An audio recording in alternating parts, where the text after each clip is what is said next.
بسم اللہ الرحمن الرحیم۔ ایمان کی لذت اور جینے کا مزہ، عشق خدا و عشق مصطفیٰ۔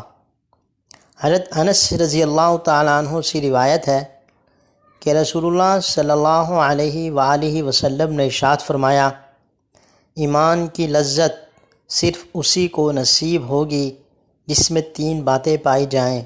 نمبر 1، اس کو اللہ اور اس کے رسول صلی اللہ علیہ وآلہ وسلم سے محبت سب سے زیادہ ہو۔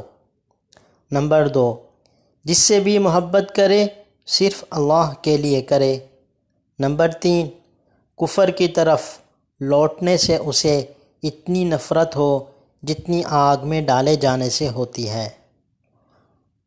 دعا ہے اللہ تعالی ہمیں بھی ایمان کی لذت اور جینے کا مزہ عطا فرمائے، اور آپ صلی اللہ علیہ وسلم کی ان مبارک اور پیارے فرمان پر عمل کرنے کی